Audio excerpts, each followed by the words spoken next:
What is going on, storytellers? My name is Donovan, and we are here for the second episode of Crossroads, the storyteller's journey. I can't believe we're already here in the second episode. It's crazy. I mean, thank you so much for listening.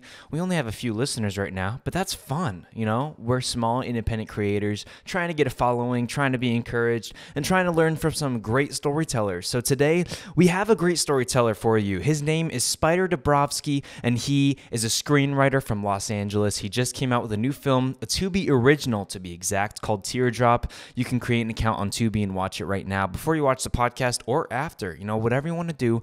But here we have Spyder Dobrofsky. I really hope you enjoy. I really hope you come back for more, subscribe, you know, hang out with us for an hour. Let's just have some fun. So anyways, enjoy the podcast. Enjoy Spyder Dobrofsky. Keep on telling your story, and let's get right into the podcast.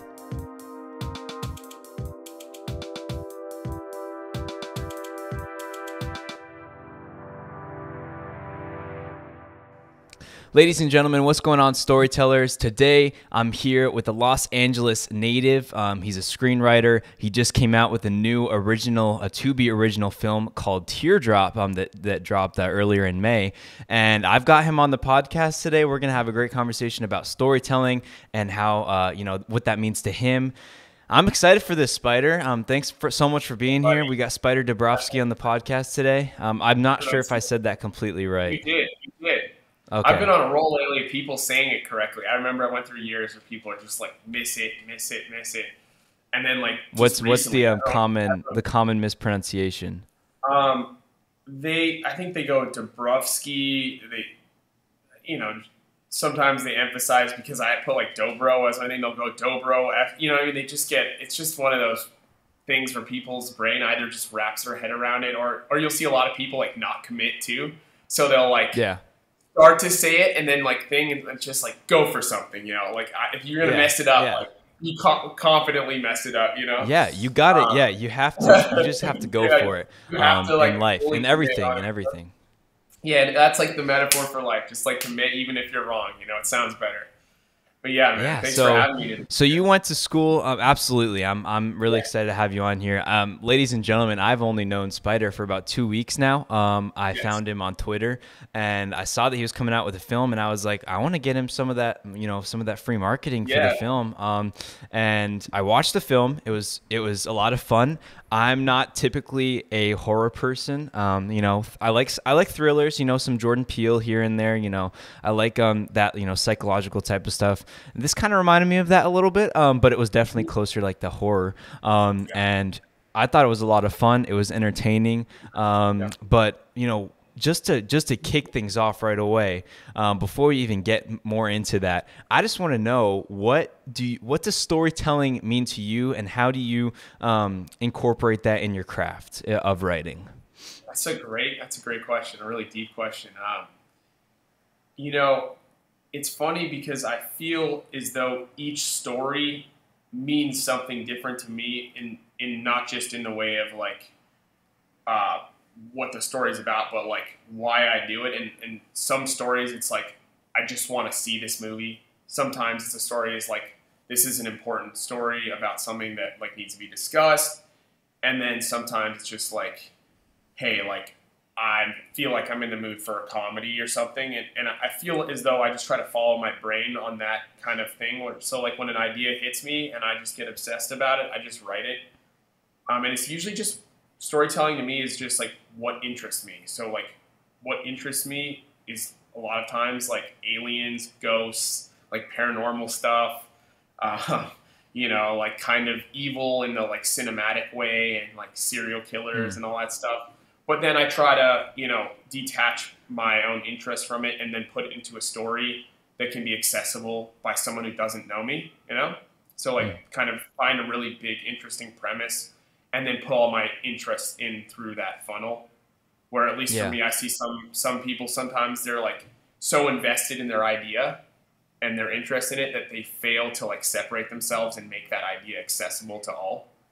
So like Teardrop really just started out for me was like, I've always loved like hauntings, and I used to look up those YouTube videos of like they were like almost like found footage videos of like people going into like paranormal things and getting like ghosts on camera. There was like Like this Blair Witch crazy era Project of type that of stuff. stuff.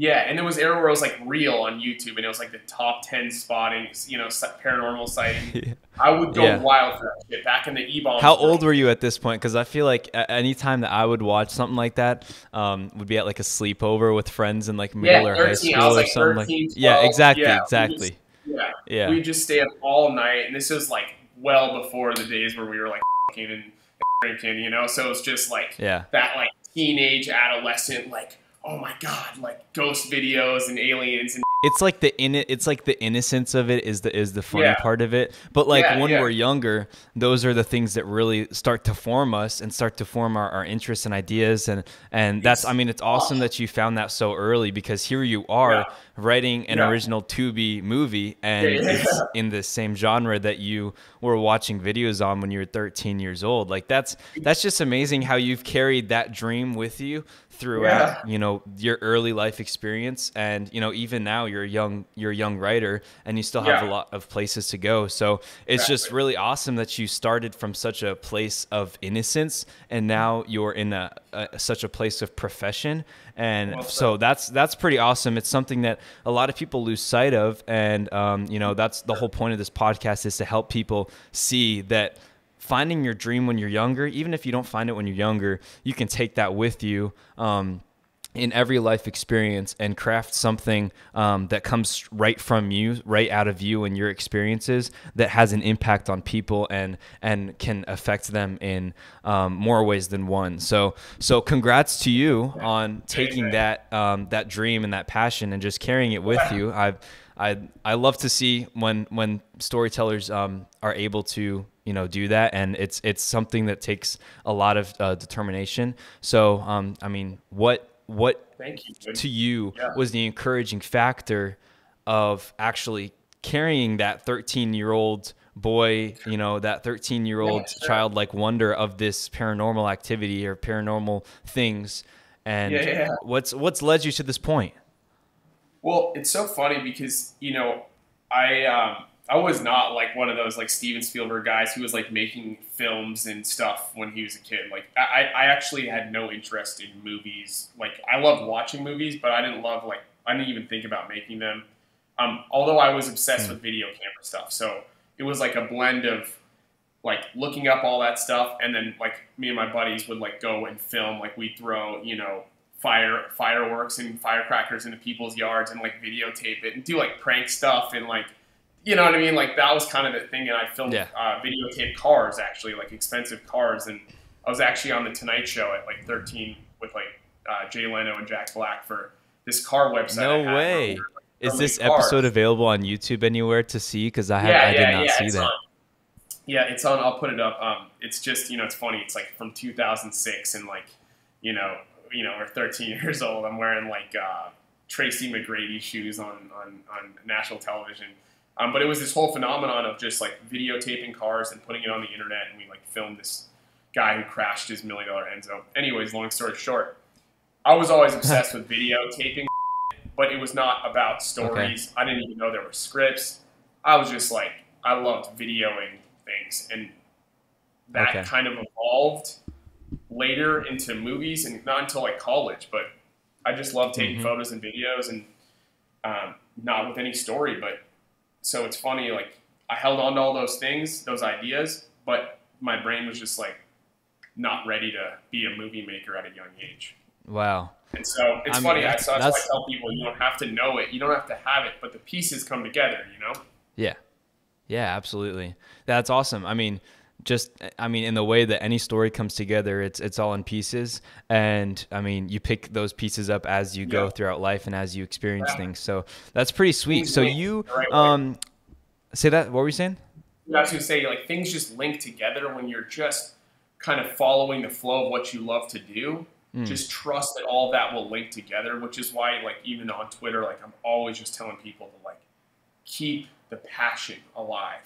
Yeah. Like, whatever you do, don't go off course where you start to lose the love, whether you're a writer, an actor, or filmmaker, or musician. Like, don't go the course that makes you start to lose the love of what you do. Yeah. Because if you lose that, you won't last. You won't get success. You won't last. Yeah, for sure. I mean, when you craft, so I saw you had a video that was found footage of Superman. Um, That's right. on YouTube, and that Yeah, was years ago. And it yeah, was a that was very years ago. short, very short type of found footage type of short film. And Yeah, I mean, it was super entertaining. It was really cool and immersive. Reminded me of like Cloverfield type stuff. But yeah. That's I so yeah. did That's you crazy. forget That about went that? viral at the time. No, it was Yeah. funny. That was like my first thing that went like viral. I got inspired. There was the guy. It's funny you said Chronicle. He made this found footage film about this Star Wars, this fight at this college party, and there's a Yeah. fight that breaks out, and it starts. It's like found footage. You don't know it was supposed to be like a real Yeah, I've seen fight. Chronicle And before. then, no, but it's not Chronicle. It was the guy Oh. before he made Chronicle. He made this YouTube video that, Oh, and okay. there's like this college party. It just looks like he's filming a college party, and like Yeah. it's cut, it's edited, and then all of a sudden there's this fight, and instead of them punch each other, they pull out lightsabers and they start doing, and then like stormtroopers like take away the drunk kid or whatever, right? And he like basically Okay. turned this thing, and I was like, oh my god, like it was so inspiring. It went like super viral. This video.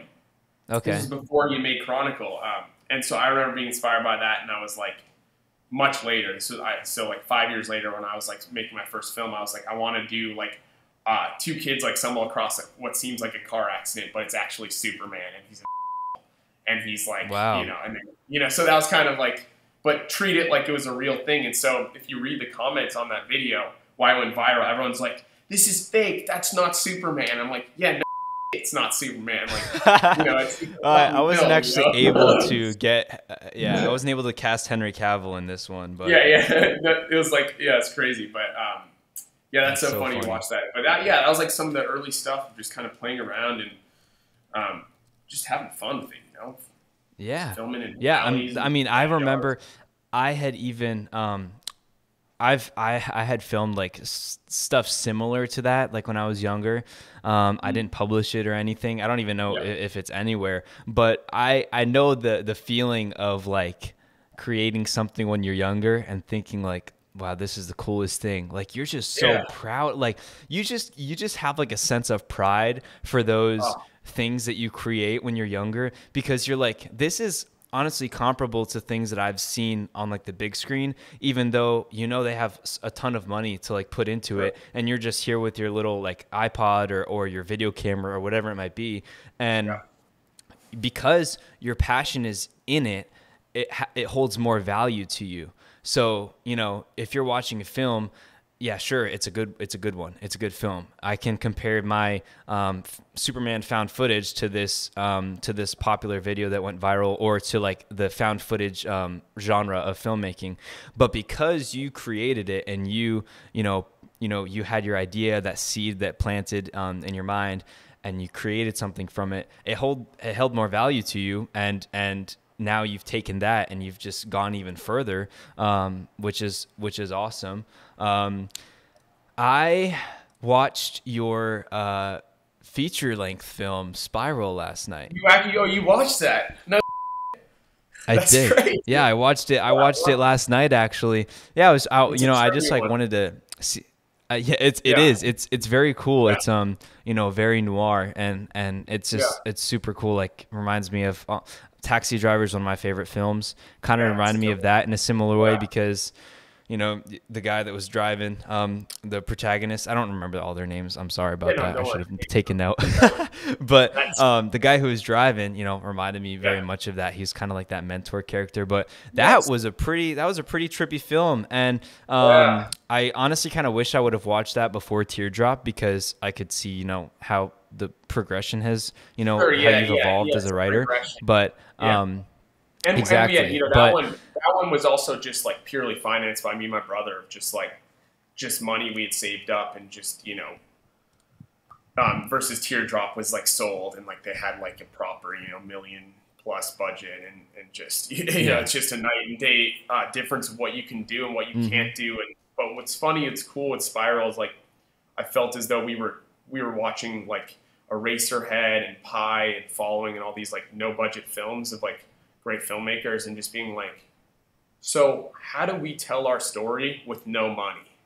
and what's the point of every scene? And it really helped me a lot because it was like, okay, if I don't have the money to like mask everything in spectacle and action scenes and gun shootouts and whatever, like how do I keep this interesting? You know, like, and so the script, where like you're reading the script and the script works, but then when you're filling it in with like not that elaborate of, you know, locations, you have to ask yourself, like, how do I put some sort of spin on this whole story so that it's not just talking heads and there's some sort of like heartbeat and some sort of like ticking clock and suspense and idea and shift, so that people are not watching as like just a fly on the wall, because I just didn't think that was going to work. I want to make sure they feel like they're getting high and going on this drug trip too, and even them, they're like, ooh, like this is my, like, you know, if someone's reaction is like, this is just too heady and too, I had a couple like friends who were like, dude, this is like too much for me, like too anxious. I'm like, hey, that's what I want, you know, like I wanted to make something like, which I hadn't seen at the time, but Enter the Void. We vowed not to watch the movie until after we finished writing and filming, because I didn't want to get any influence. But when I watched it after, I was like, oh, this movie is awesome. Yeah. But yeah, man, it's funny. Like, just, you should check it out. I mean, it's a trip, but there's a whole like audience for just like basically brutal drug trip nightmare movies, you know. Well, then you have like the complete opposite, like Fear and Loathing in Las Vegas with Johnny Depp, and that's like the complete other side of the same, you know, the same type of, you know, genre of just he's on like this exactly. But that's like, I mean, that movie's hilarious, but it's also gives out the same vibes. You know, same vibes in that movie too. Is like how someone thought about doing it and having this like pull away, like almost comedic, and yet it's not really that funny of a movie too. It's like really trippy, but you know, it's just a boldly original film. Hunter S. Thompson, you know, like what a way to bring one of his stories to life, like visually. Yeah, I was reading that book. Yeah. That handkerchief scene always trips me out, where they're like huffing on the handkerchiefs and they're like walking through the circus area, like, or whatever. Dude, that one's crazy. Now I've seen that movie a few times, and all of the times I'm usually with friends watching it, because it's just like a movie that's fun to watch with friends. One of my filmmaking friends actually introduced me to it, and whenever he first like showed me it, I was like, wow. This is it's just honestly like a lot of fun. And you've seen like a lot of actors, or I mean just people in like any sort of influential position have said that film is actually evocative of like how it feels and what it's like. So so it's crazy, and I'm sure. I mean, your Spiral was very similar in like a filmmaking style to that. Maybe less like obviously 70s. It felt more like noir, like I don't know. I got even like a futuristic vibe to it, Blade Runner type of feel. That's great. That's awesome. Yeah. Okay. Cool. It's so funny because like, you know, what I was trying to do is like kind of simulate have the film itself tonally feel what that separation of what it feels like to be on some sort of heavy drugs in a not good way. And unfortunately, I say that out of personal experience of having a couple of having not just one bad hospital trip in college. But I just remember like that weird kind of like nightmarish cops kind of people being just like separated from reality. And I was like, you know, how do I do that on film? You know, like how do I do that? And I'm like, I need to create a world. And the world where these characters, while the world may not feel real, it feels real for all the characters and everyone in it. And so you kind of go on that trip, you know? Yeah, and because it's real for them, it becomes real for the audience. So yeah. So again, and that's why I always say like just make movies, you know, with money, without money, and just keep going, because you learn so much. You grow, you keep creating. It's really fun too. It's such a good time, like making stuff, and you know what I mean. It's what it's all about at the end of the day. Putting new things into the world is just a great feeling. Yeah, when you take out money and results and expectations and impressing people and all this shit, it's like the making and creation part is the best part of what we do. It's only when you're like on like, man, I need my rent or this or that or blah blah blah, or Sally won't talk to me unless I'm, you know, doing blah blah. do we start to like really need the art to give us something else outside of the like great feeling of like, wow, we have this idea in our head right now, we're going to make it, and then we're watching it come to life, and it's like, this is just so much fun, you know? Yeah. It's just exhilarating. Yeah.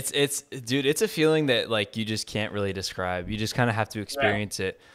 I mean, you really just have to put your, take your first steps, do your thing, create something, and once you've produced something, or even if it's just like a glimmer of something that you've produced, like the first verse of a song, like it's just a feeling that's incomparable. So I love like musicians making that. Like I always wish that I had more musical talents, because I always loved the idea of like being in the booth and like in those things and having like a 14-hour night trying to like figure out that hook. Like I just love that idea, you know. Like I'll probably there's a really cool that character.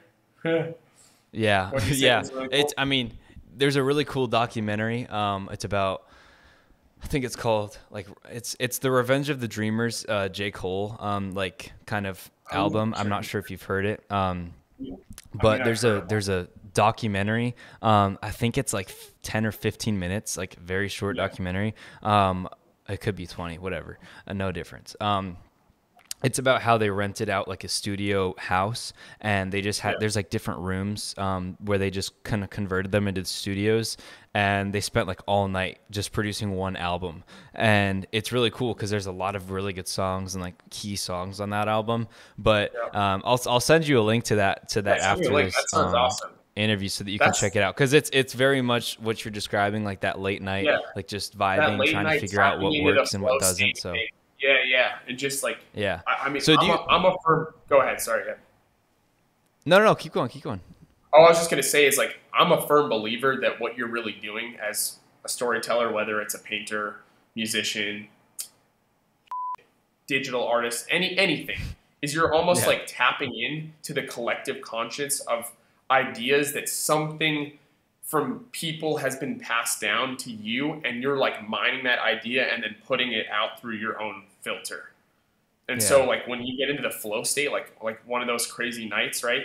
It's like you're able where you're just like tapped into like something and you're just like pouring it all out. Like that's the magic. That's why you hear some of the greatest albums and like things and stuff where like just happen really fast. Yeah. I wrote some of my scripts in like, 9 days, 8 days.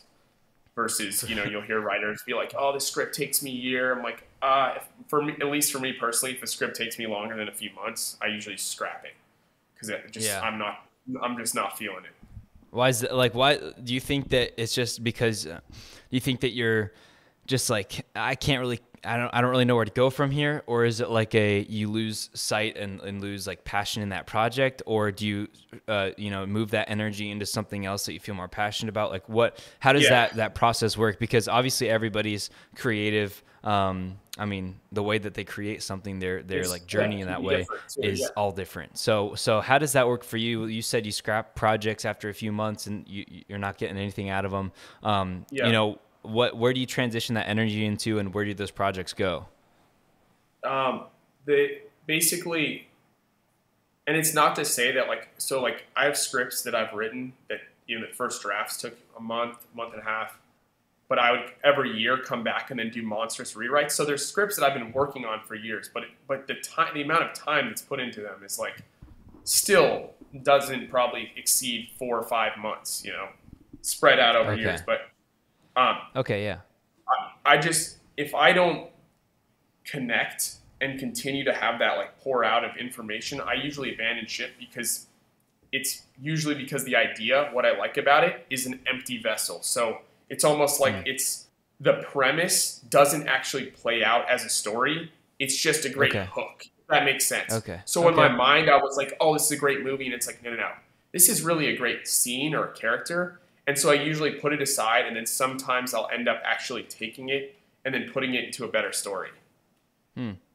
So, but if I'm just not tapped in, where I'm like obsessed with writing something every day, it's almost always ended up being on my shelf as like unfinished, like 35 pages, where someone's like, oh, I've got like 12 documents that are like 40-page scripts that are just like, that I'm like, screw this, like this sucks. you Yeah. know, and it's like the idea is not bad too. It's just like I just felt as though I couldn't execute the idea in a way that Mm. was exciting for me, and then something else like took my attention, like Yeah. some other creative venture, and I just follow that Exactly. instinct. I don't Yeah. question it. If I lose interest, You just got to go with the why? flow. Yeah, I've got other ideas, you know. For sure. So like basically taking, I mean, if something's not holding your interest as much, but it's still a very interesting premise, you know, it's just a piece of something that you think could be really good one day or be part of something else one day, and then, you know, just vibe with whatever your current passion is or your current story is that you're obsessed Yeah. with. So, yeah. And you revisit too. So like, you know, I just put them onto a drive or on my computer just where I'm like, oh, okay, it's there if I ever need it. But like I just started writing a new horror script that I've actually taken the opening from a movie that I tried to write like 5 years ago that I thought Mhm. was really good and then bailed because I just felt the idea was kind of cliche. And I've pretty Okay. much taken the exact same like actions that happened in this opening scene and put it through a whole new filter. So I'm like, wow, Okay. I'm using that thing, but I didn't like copy and paste it, if that makes Yeah. sense. Where I'm like, Yeah, you had I'm to not really using mold it to anything fit. at all of it. Sure. But I was like, there's something so epic about this opening. But boy, the rest of the movie idea was a stinker at the time. And so Okay. I found what that idea was good for, and I found a better Yeah. story. Just like Nice. put it into, you know? Cool. So I just How feel like far along are you with that, you know, exciting tale?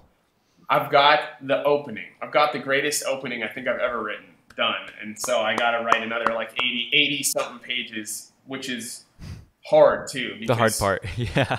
I'm a little right now, like post movies getting made, a little impatient where I'm like, I have a couple of scripts that are finished that I'm like, "Oh, I want to sell, I want to get made. And you know, Yeah. just for the like, the seeing of the movie come to life part is my favorite. Like when everyone's like, oh, it's released, everyone's like, oh yeah. I'm like, are you celebrating? I'm like, dude, I celebrated when I finished this film like 5 years Uh-huh. ago. Like I ain't Because celebrating. once you've ironed it out and it's like where you want Yeah, it to be, you're like, this is it. You know, if somebody wants this, they're yeah, gonna buy it, and once they buy yeah, it, yeah. they'll make it into something, and it's hands off from me at that point. So yeah, You that makes have sense. those That moments you celebrate. in private. Yeah, you have those moments in private as an artist of like, wow, I set out to write this story and I've given it everything I can. Then you have a little celebration when they buy it, and then you have a little bit of like doubt when you're like, oh god, I hope it turns out the way I imagined it, and then Yeah. you don't hear from anyone for 7 months, and then it's like it's a crazy process being a writer, very different from being a director or a Mm. musician, where it's like, you know, as a writer you're hands on by yourself with your project, and then when you sell it, you effectively are handing over your baby to the producers who hopefully have the same vision as you and find a director who actually brings your stuff to life in the way they see it, Mm. not the way you see it. And you have to Yeah. hope Yeah. that their vision falls in line with your story. And that's, you know, I don't Trust. know if that's faith, trust, whatever it is. I'm so grateful that Stephen and R. Monroe, who did Teardrop, we were on the same page from our first call about this story. So I had a good Mm. feeling that he was gonna tell the story in a way that was unique to him, but in Yeah. a way that was still the story that I felt was what made Teardrop so interesting. And For so sure. again, I've had that experience as a filmmaker, and when you're writing and directing, you're the only person, for better or worse. You can also Hmm. be, you know, myopic about your vision and fail to expand it because you're like, it's my script, it's my movie, it has to be these actors, this, and that can actually cost you a good story by not seeing what else it could be. Yeah. But you have to trust. You have to trust when you hand it over. And you know, I've sold a couple of holiday movies, and you know, when you hand them over, you're like, I don't. Are they going to turn this into, you know, a rom-com, a drama, a Four Christmases, or is it going to be, you know, Hallmark? And that just comes down to the network, the director, and then you have to always just feel like, when my job is done, I've given it my all. They love my script.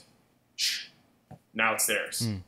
Yeah. I've met some bitter writers who just like stranglehold on their material, and then they become someone who's unable to enjoy the journey of being a writer, which is like, hey, you write, you put it out to the world.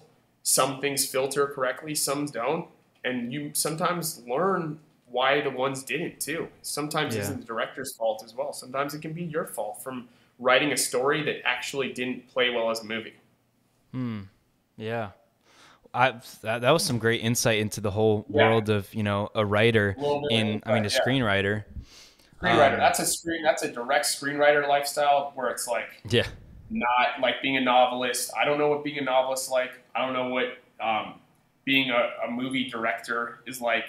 I don't know what being a movie producer is like. I just know what being a screenwriter, writing spec scripts, and then writing TV movies has been like. And that's all I can comment on. And maybe things will change too. But it's a crazy journey of like self-discovery and art and roller coaster and ups and downs and stay true to just writing movies that you like, and when an opportunity comes up, do your best.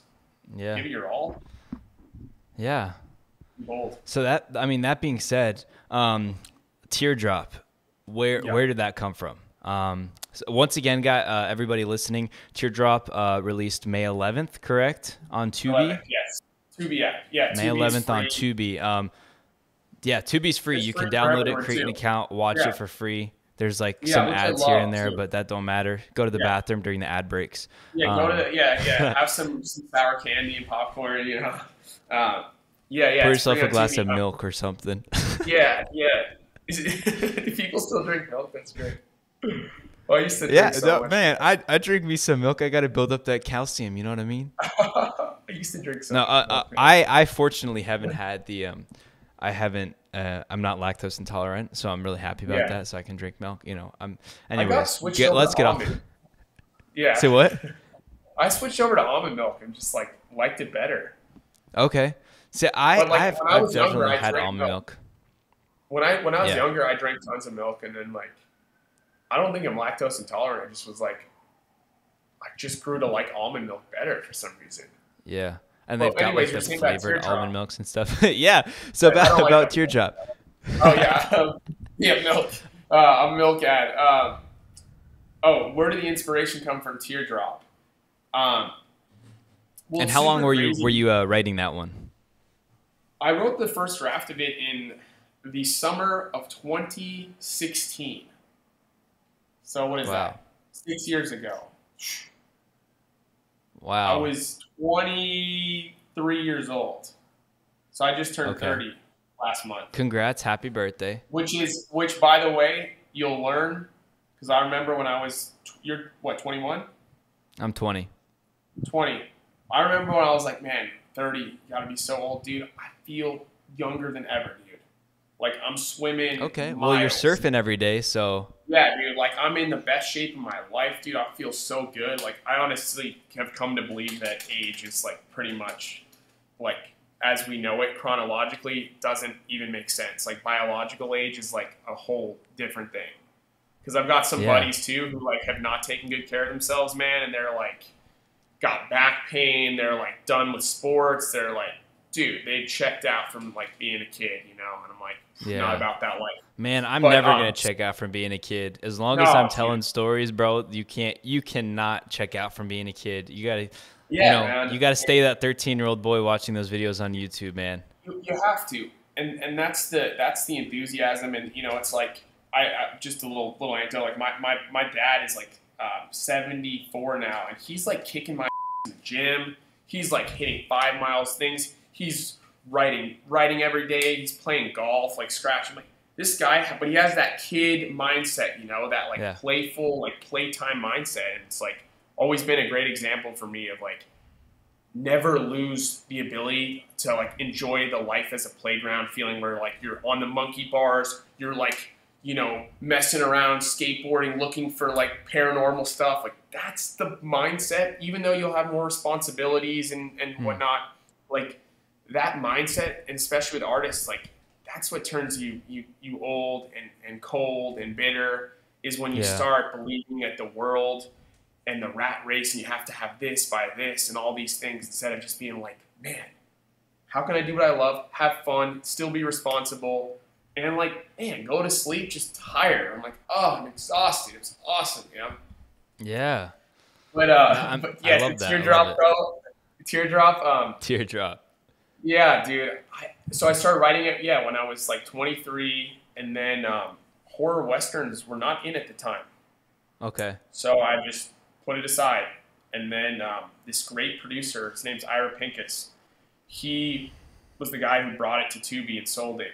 And this was actually just in September. Wow. Yeah. So It you was in sold it in September. September. That was a quick turnaround. Yeah, they just were like, we love it. Then we had like the notes I did for production. The director, first guy I went to, he signed on. The cast signed on immediately. Like it was like everyone just connected so fast Yeah, that that's awesome. it happened like crazy fast, you know. And they were like, we know the town and the cartel, Stan Spry and Eric Scott Woods, the guys who run that company. They had this director and they just like had a vision, everyone, you know, like it was the craziest thing where I was like, man, like, here we go, you know? And so that was the first person who read the script was the guy who ended up making it. So that was really cool. But and just for reference, I'm guessing that doesn't happen very often. I'd say never. Like, yeah. I honestly, like, I say this too because like I have written 19 spec scripts, like Teardrop. Okay, and they're all on my computer. Some of them got reads, some got me meetings. Most of them just sat on my computer just from lack of resources, connections, people to send it to. Mm-hmm. And having this happen was like a big light bulb moment for me where I was like, I know I have what it takes. Because this script that I wrote that I knew was good back then sold and got made, got talent, got director, turned into a movie that I'm really proud of, that's getting a lot of great reactions. And all of my scripts are that way. And so I was just like, wow, this is living proof that you have to let it go because the timeline you can't control. When you've given it your all, it's like, hey, Teardrop worked out. Guess what? When I wrote it, Tubi didn't exist. Yeah. Yeah, they're very new. No, so it's like literally the platform that it's on wasn't even invented yet. And the same thing happened. I came up with this idea called the Real Housewives of the North Pole that came out on Peacock in December. Yeah, I saw that on IMDB. Yeah, but I came up with a log line for that I was pitching around in 2015. And like I got a couple of meetings or whatever and like just never happened. And again, Peacock wasn't around then too. And so it's like my two movies I've had this year, which has been like an absolute breakthrough, were on platforms that didn't even exist. They did not exist when I came up with the ideas. And so I was just ahead of the time, you know? Yeah. It's like, and that's how I feel, where I'm like, wow, it's like, if things are going to work out, I would have spent a lot less time worrying in between now and then too, by the way. Like, so that's where I'm like, on this next chapter, I'm like, dude, worrying, gone.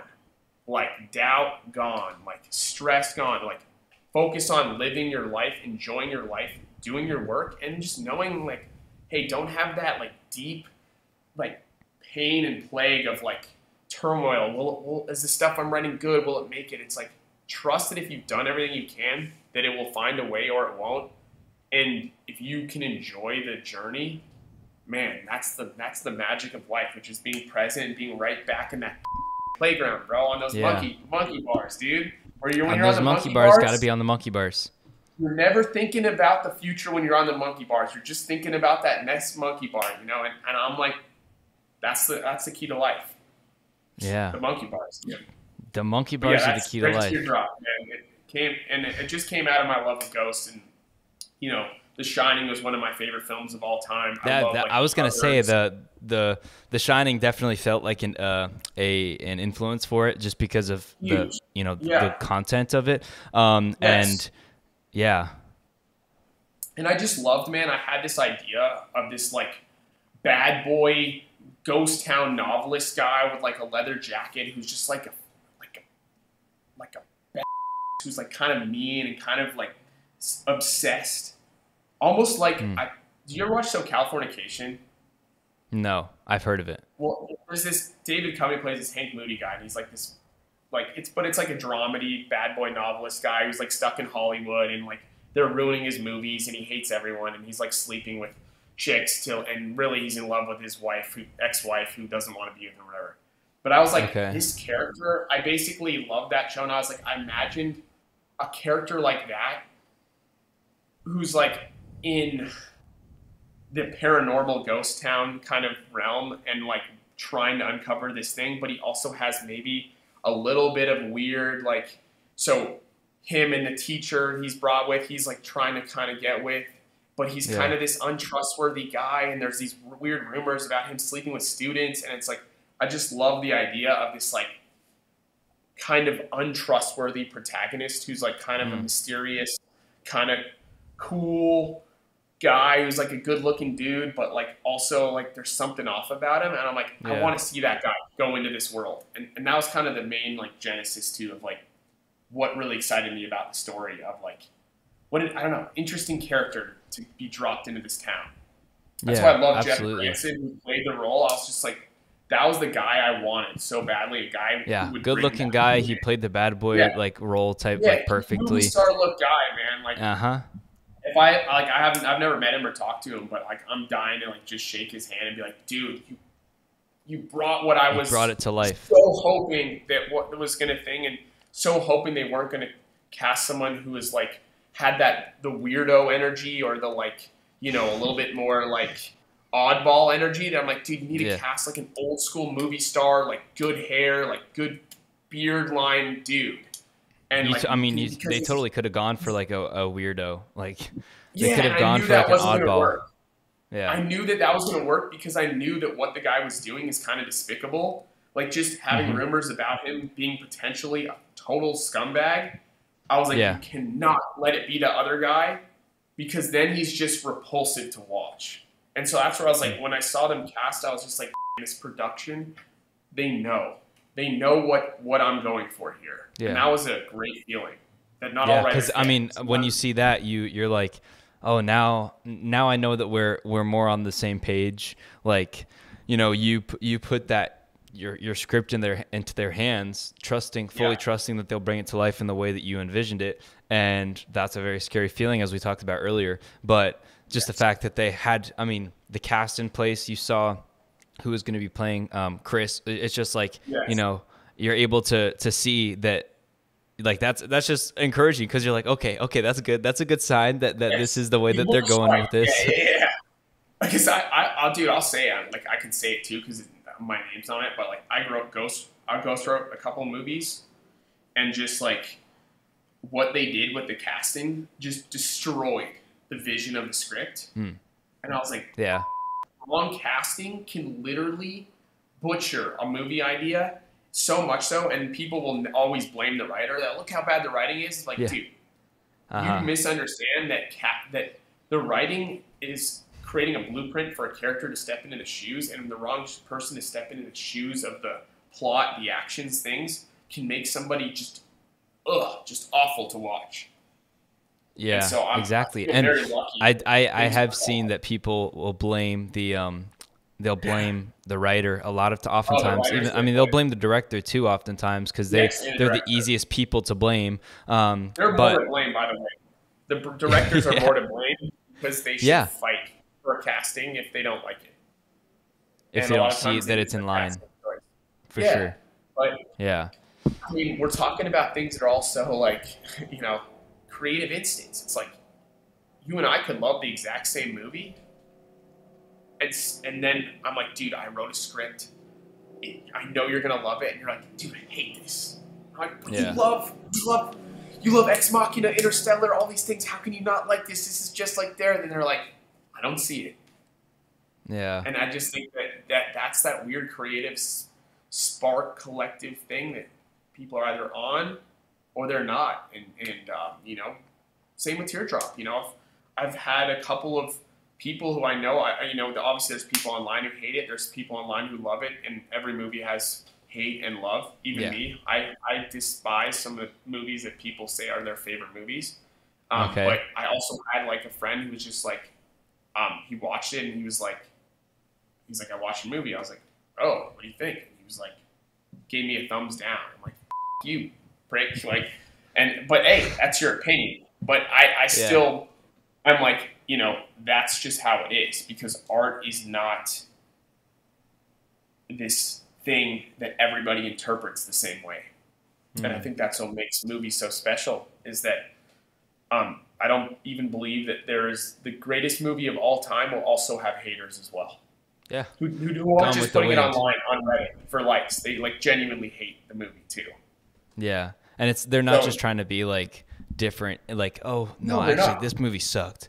But they're some not people trying to be yeah, there's a lot of contrarians, but there's also people who just genuinely are like snooze or boring or unauthentic, or But that's the crazy shit. What do you got in there? What is that? Some protein? No, it's just a water bottle. Oh, I thought you were drinking some milk. I was like, man, this guy. Are you sponsored by milk? Well, you wouldn't be able to know. There might be milk in there. I don't know. There could be milk in there, but I'm never gonna tell. It's a secret I'll never tell. Like Gossip Girl. So both Spiral and Teardrop, right? Both of these films follow somebody who's a writer. And I don't know if you know this, but you're a writer too.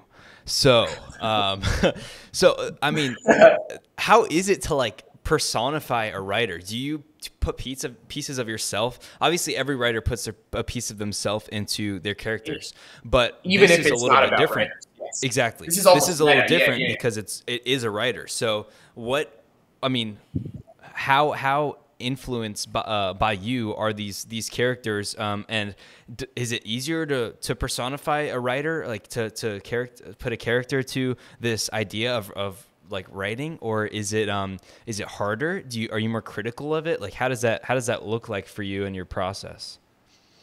I think the first thing is that I never and that's funny that I have done two writer characters now, but I always make sure that the character still is original. So there are writer characters that are tropes because they've been done in a movie like Misery. Like there's some really good movies about writer characters.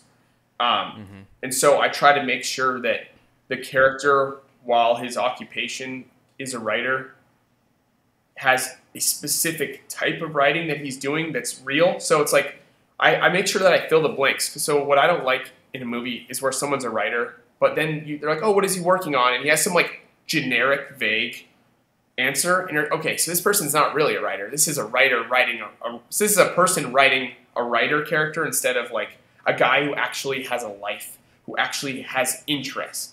So like the Chris character guy has written a real book about this American ghost town, and it's been a bestseller, and he's like has to write his next one, and it's just not quite coming to him.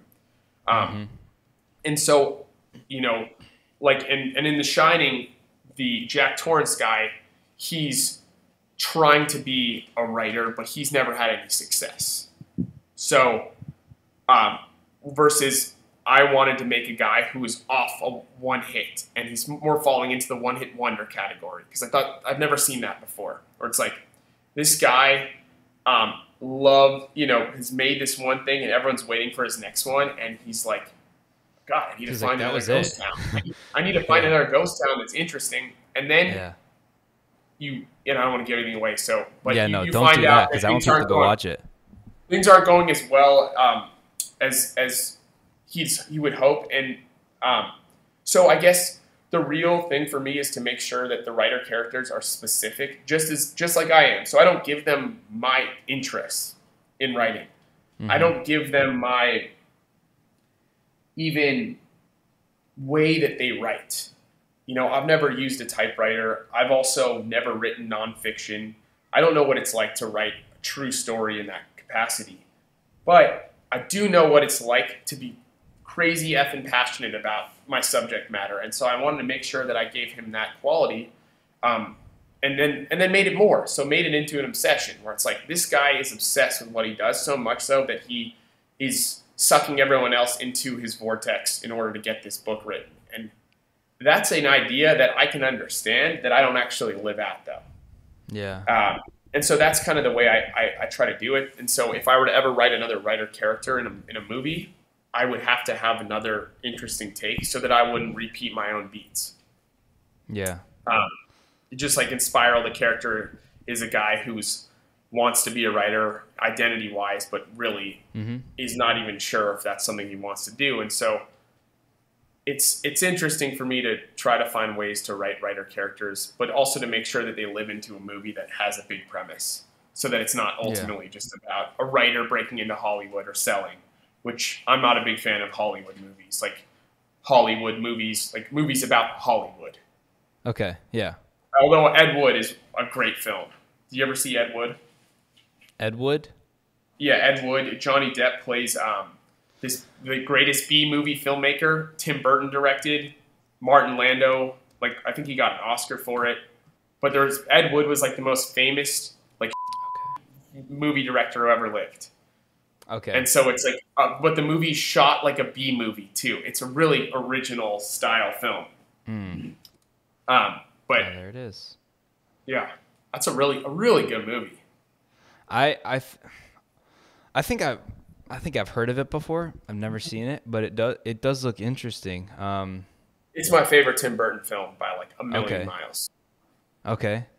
I mean, it's like a biopic, dude. It's a biopic too. Like it's really cool. Like a Tim Burton biopic was just like you never imagined that guy who's doing like Edward Scissorhands would do a biopic, and then he did it in his own way. You know? Yeah. Like, that guy's got a vision, dude. Dude, Tim Burton definitely has a vision. Danny Elfman, the composer of a lot of his films, who I love. And I'm sure I'm going to be talking about him more on this podcast because I look up to him so much. And I did one of his master classes. I took a couple classes on there just because I wanted to. But yeah, Tim Burton's amazing. How was the master class? Yeah. So at the time, whenever I was taking it, I was like very set on becoming a film composer. And this was I probably watched this about a year and a half ago.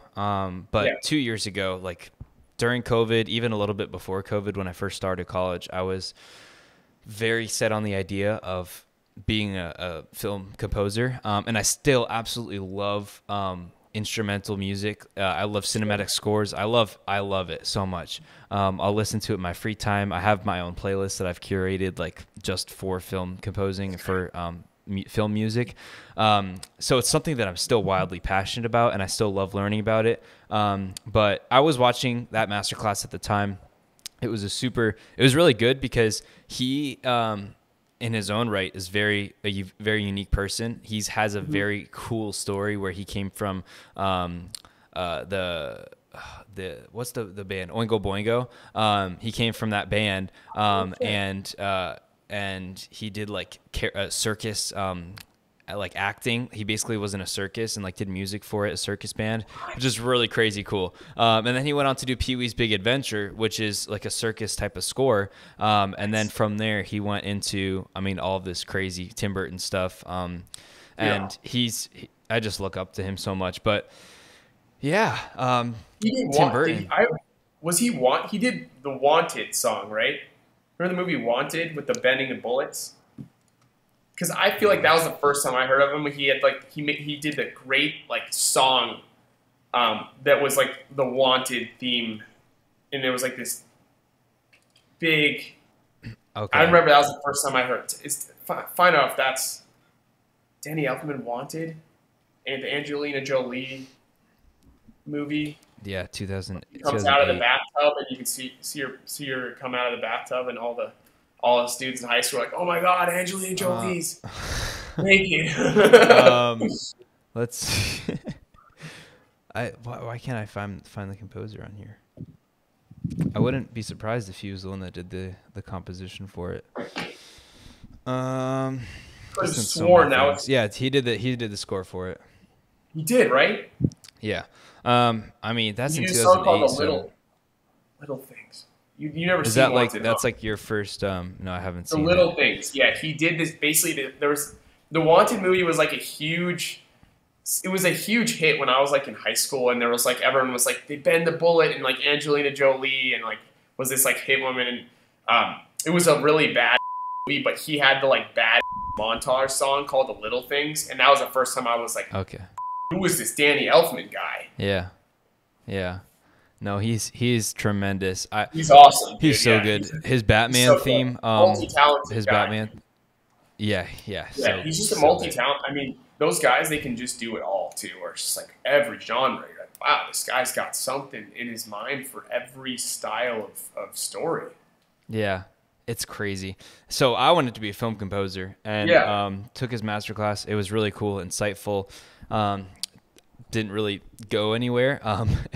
But that it kind of, I mean, I would say that, I mean, even just the way that he storytells has kind of inspired me to create Artist Apparel and create this podcast just to like have a conversation with people about their storytelling, the way that they choose to do that. But yeah. Dude, your podcast is awesome, man. I'm having a blast, dude. This is great.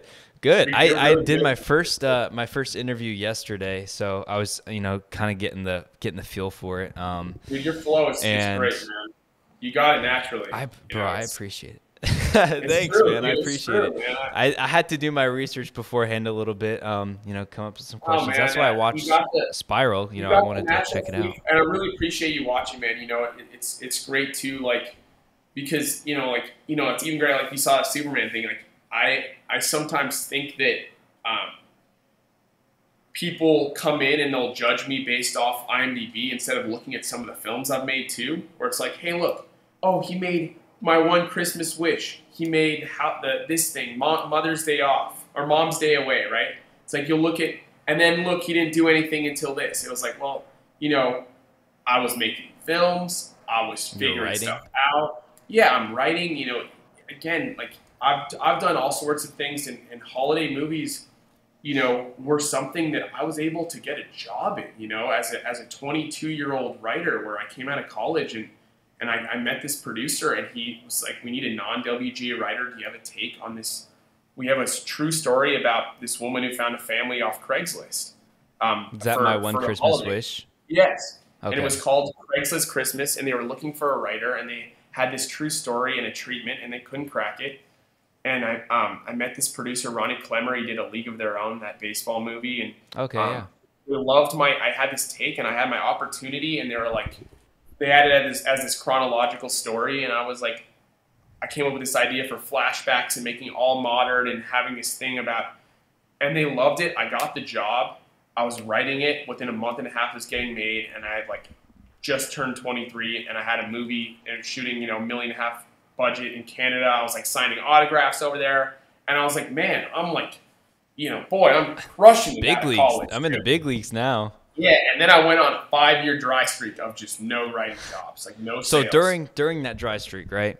But I made all these it's not films. completely dry. It's not completely dry because you're still writing. You're still coming up with new stories. But at any point during that 5-year streak, I mean, I'm guessing I know the answer to this, but I want to hear what you have to say. How I mean, what was your level of encouragement during that time? Because that's a long time to go without a big project that gets produced, Especially, it wouldn't too, by the way. I think I had a very weird thing, and sometimes I slap myself because, I don't want to sound ungrateful, but it's almost like the first thing I got came so fast and so easy. I was literally just starting my writing journey, and then bam, I'm sold, I'm produced, I'm getting, people are congratulating me, blah, blah, blah. I'm like, oh my God, you're going to be the next guy, blah, blah, you know what I mean? I'm like, oh my God, I'm fucking all these affirmations. God, Yeah, I'm just holy shit. And that actually led me to crash harder because I expected myself to keep going up on that trajectory instead of about talent and creative, which I still cared about. So I never became some egomaniac, but inside I felt as though I should be selling and getting more movies made. Or was that luck? Or have I lost what it takes? Whatever. So I constantly battled that feeling a little bit, and just it became hard too, where I was initially I was oh, I sold a movie. That was my thing. I'd tell people and what do you do, right? And then all of a sudden, I'm at bars and I'm talking to some girl and I'm she's like, what do you do? I'm I sold a movie. And I'm sold this movie 3.5, 4 years ago now, I'm shooting wedding videos and headshots. So there's that identity issue problem with getting some sort of success and then not. But I also, that's where Spiral came out of too, which was like, I was like, I need to make a film, a real film, a feature, because I've got a lot of like pent up frustration about, the lifestyle a little bit of like feeling a little bit like in a small way of burnout. And not because I felt it internally, but just because the scenario is weird. It's like you tell someone you're a writer and the first thing they ask is, well, what have you done, right? Yeah. What have you done that I know? Yes, right? And so it was like, oh, My One Christmas Wish, it's like a Hallmark movie and it starred the girl from Glee. They're like, oh, great. But then all of a sudden that becomes my identity because that's my answer. But then that becomes old and I never fill it with anything else. So like I had a sci-fi script. I had an agent manager. We got like 65 meetings. I was meeting with like Spielberg's company, Ridley Scott's. I met like 50 or 60 creative execs. Thought it was going to happen like on my big $100 million alien horror movie I wrote. It's like unbelievable script I wrote. And nothing happened.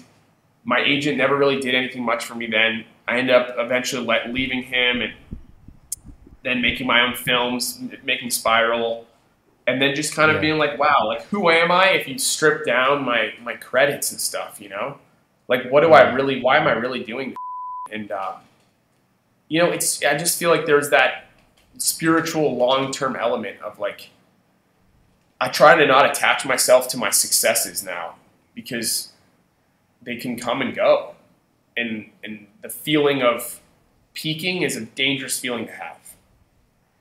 Mm-hmm. You know what I'm saying? Like, yeah. But during that time too, like during that dry run of like basically having produced a movie until effectively September, where I had 2 movies at the same time, where I was delivering food. Like during the pandemic, I ran out of money because I lived off the Christmas movie money for a while, some ghostwriting jobs, and then I was just broke. Pandemic hit. I'm delivering food, and I'm like, man, how bad do you want this? Like your friends are all working at like jobs and finance jobs. While they complain about how there's no joy and things, dude, they're making some money. They're like paying the bills eating and everything. food, and I'm like delivering food, and I'm like, nah. Like you love this, you love what you're doing. Like just stay positive, and then just bam, two movie deals, and I could join the Writers Guild. It just happened. That's awesome, man. But just the timing, dude. The timing, and that's what I always say to people. They're like, dude, like, I'm like, come on. If you think that networks and connections are your secret thing that you're missing, you're lying to yourself. Because I would not have put myself through 6 years of no writing jobs and delivering food for 2 years if I had the key to success. Why the hell would I do that? It's like nobody really knows, no matter what they tell you, how to make it or how to keep success.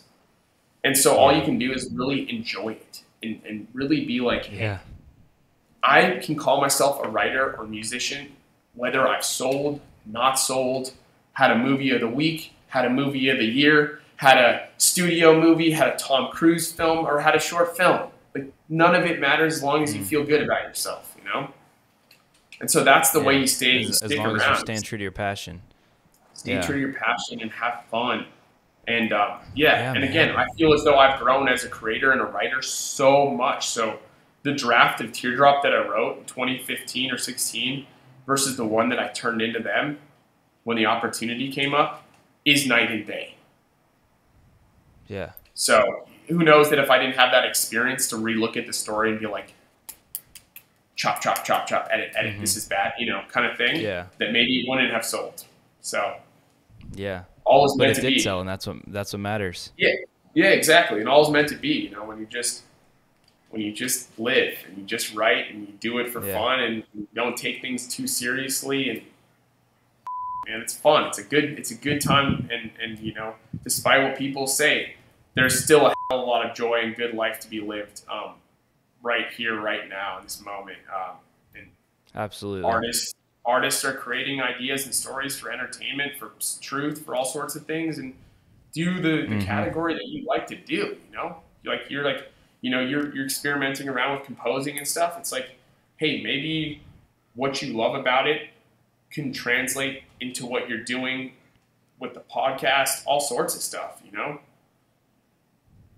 Yeah. It's like how to combine all those skills and ideas you have. Yeah. Yeah. Like you better be making absolutely. the end your song, your intro song, right? You have an intro song? I do have an intro song. The guy that I interviewed, a guy named Caleb Wu. He's a composer. He made the intro song because that's great. I would have made it because it's like, an easy like 30-second to a minute like type of thing. I could have come up with it, but at the time when I was trying to like figure that out and get this all set up, I was trying to finish out my semester in school and work and get prepared for this move to Austin. So it's a lot. So I was like, hey man, can you do this for me? He's like, yeah man, I got you. So then he did it. But yeah, it's an intro song. I'll probably add some more music, make some more music to have like throughout. But I mean, that's what I've got going on for now. So yeah. You could do, and like I feel like podcasts, when they do it tastefully, like a little bit of sound design is kind of cool too. Yeah.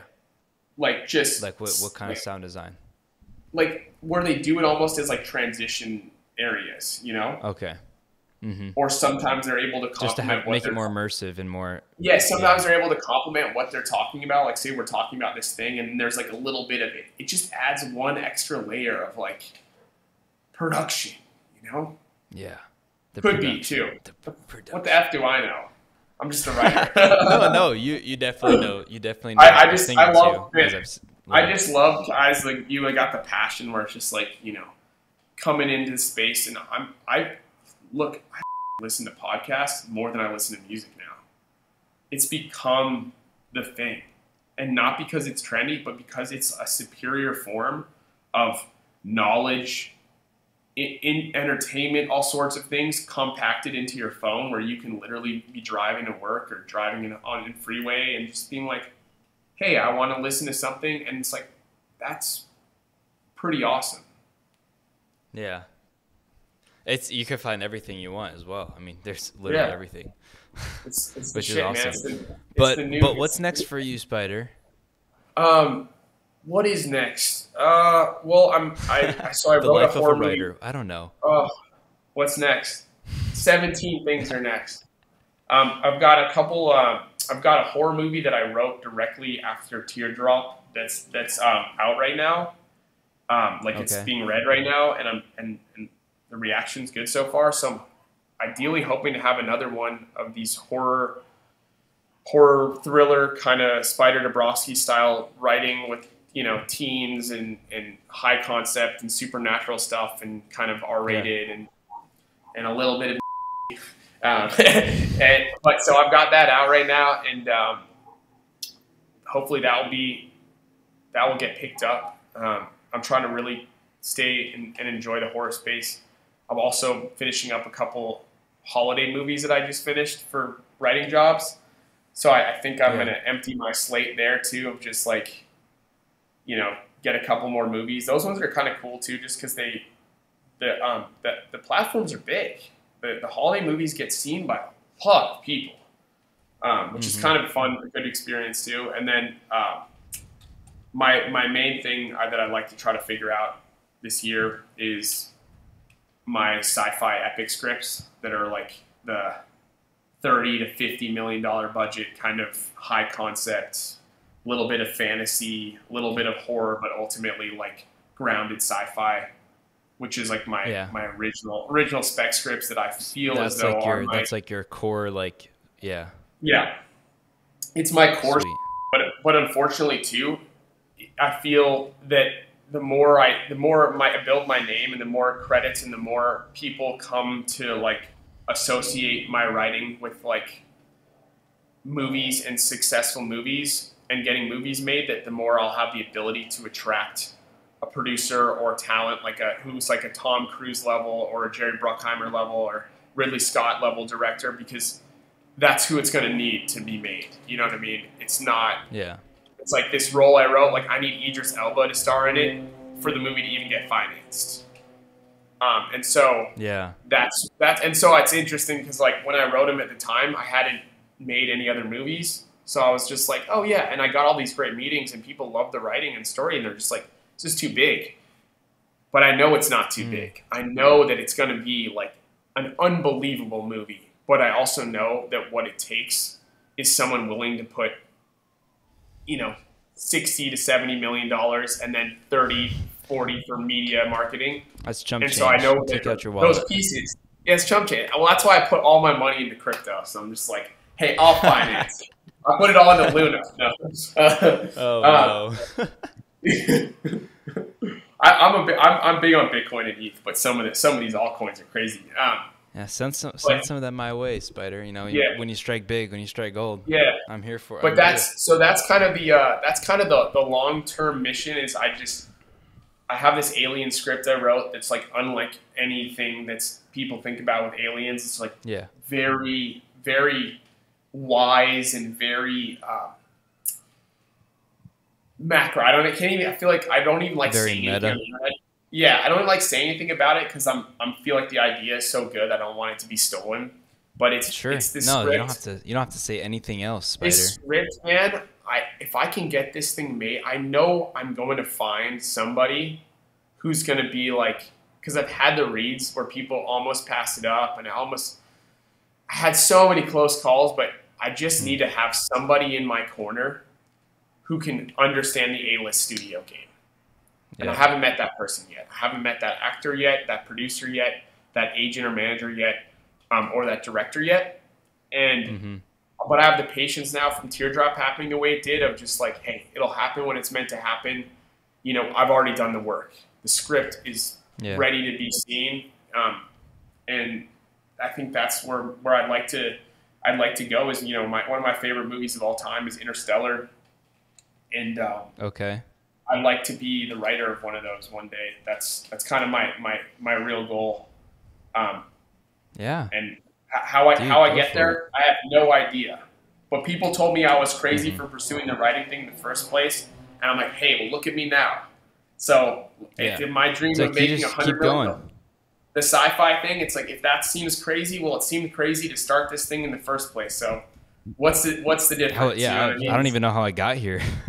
Yeah, exactly. I don't know how it all things, so I just feel as though it's like, if it's on the page, which the story is, I feel as though I've already won. Because I already have the proof that the movie will do well when you read the script. But it takes the right reader with the right mind of like, okay, yes, this is what it looks like to read a movie that could be the next Matrix. It's going to feel like taking a risk because it is a risk. But that's what it is. Making movies is always taking a risk. Reward, hopefully. Yeah, and the risk reward, and I think that's where the right actors and directors and producers make the risk go down a lot. It's like at least for me, if you have a certain level of actor and director in, you're going to make your money. The question is, can you make it a good movie as well? And then you can make ludicrous amounts of money and have a film that people are like, wow. Talk about for a while. To go see this. Yeah, I mean, that's... Yeah. And I just feel as though that's kind of what movies are about is I want to try to tell my next few tales on a larger scale now, But how I get there... No idea, bro. I'm going to just go back to climbing the monkey bars. And if I come off the monkey bars, dude, and I see a billboard with my name on it, I'll be like, wow, how the hell did that happen? And then I'll just get back on the monkey bar. It all goes back to the monkey bars and the milk. I think we should title the episode The Monkey Bars. The Monkey Bars? Honestly, that's a pretty stellar title. It's a good idea. I mean, you're the writer here, so... Dude, this is awesome, man. It's a great start to this. Listen, Spider. Yeah. I am so happy that I got you on here, especially after you just came out with the Teardrop on Tubi. Thank you, man.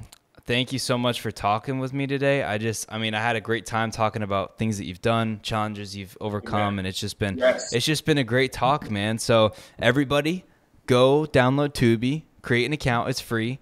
And go watch Teardrop, written by my boy Spyder Dobrofsky, and he will send you some Bitcoin if you do that. No, I'm kidding. He will not do that. But definitely go watch it. I'll send you. I've got $7 left of Luna. So I can maybe $7 send bucks you of like Luna. 2 million Luna. How about that? That's hey, listen, just say 2 million Luna, and they'll think that it's an amazing deal. But everybody, Luna Spyder Terra. Dobrofsky, go watch Tubi, Teardrop, and go to his YouTube, watch Great his time, my Superman friend. found footage and Spiral as well. Yeah, I You know, got just some follow YouTube him on the stuff. socials. Yeah, he's got the Thanks. YouTube, he's got everything. Thanks, I'm gonna Donovan. put his socials in the description, so Cool. go Rock and roll. check him out. Yeah, rock and roll, my man. But thank you so much for being on here, Spyder. Thanks for having me, man. Great time, dude. Great chatting. I'm inspired. Great time. Inspired, go. Awesome, bro. Yeah. Feel inspired to Yeah. go write something. Let's do it. All right, everybody, Love you, this was dog. Spyder Dobrofsky, the screenwriter. And yeah, thank you for tuning into episode 2. His socials are down below. But yeah, thank you so much, Spyder. Everybody keep on telling your story, and I'll talk to you soon.